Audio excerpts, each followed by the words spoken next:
Hey, my name is Joe Lewis, and they say, they use the term Harlem Streetball legend, and I guess I could say that because in my day when I was younger, I played in all the Harlem tournaments and all over the city, actually.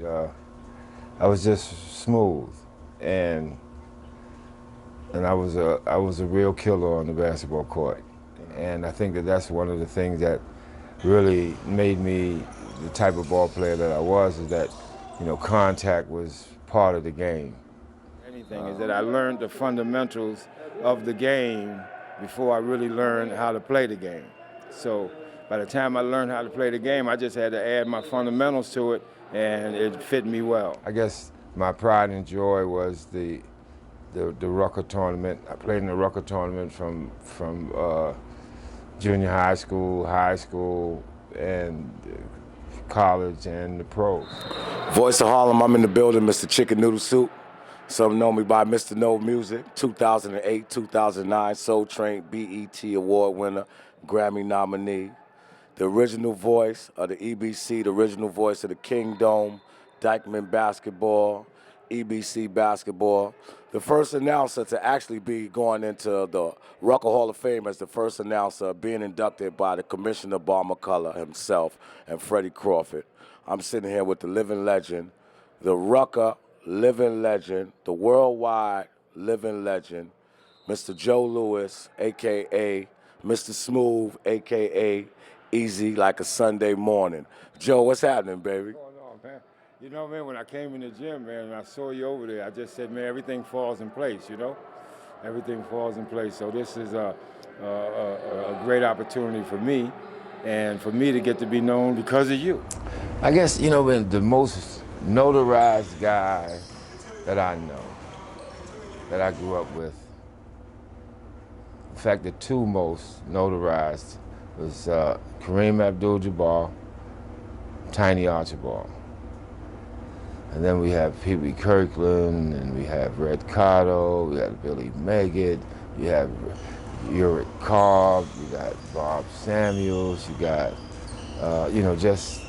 guys that I was close to, Gordon Patterson. These are the guys that I came up with. Well, I know when I first came around and really came in contact with you, I seen you scoring 40, close to 50 points against like Gus Williams and Mike Bannum and all the other greats at the time when I came to Pelham Fritz.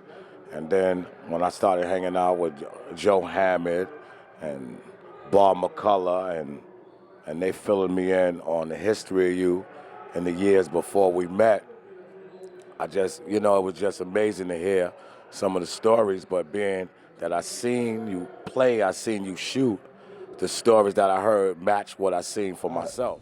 I've always coached.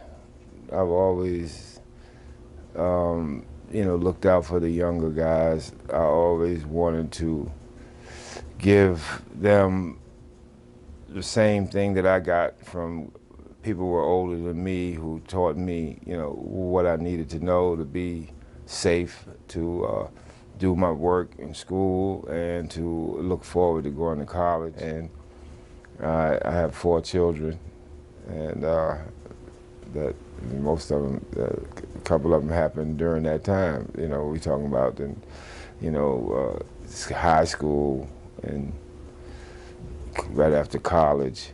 I went to Bradley University, went to junior college in Wyoming, Sheridan. I was leading scorer, and then when I went to Bradley, during that time, I think that was one of the worst choices that I could have made about as far as my basketball was concerned. Just trying to go to a big school. I probably would have fared better if I had went to one of the historically black colleges. But I was able to play Division I basketball and tried out for the NBA in different spots, but it just wasn't for me at that time. So. It's right after I graduated from college, I began to, think more about entrepreneurial adventures, how to get some money. But one of my passions for entrepreneurship was the network marketing. I got involved with my first network marketing company in 1962. Wow. I finally, stepped up in the network marketing game, and I wound up investing some money and had some software built to develop this company called NDG, New Directions Global. And the concept was, for me, was based on the fact that money doesn't go around in our community. And I'm talking about the black community. So because our money doesn't go around, then we suffer in poverty. We suffer in a lot of ways. Our unemployment and our underemployment really takes us down. And the New Directions Global, that's what it does.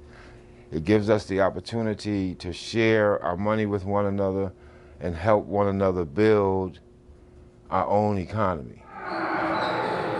If I had to describe Joe Louis and why, I would say smooth. Why? Because his game was smooth.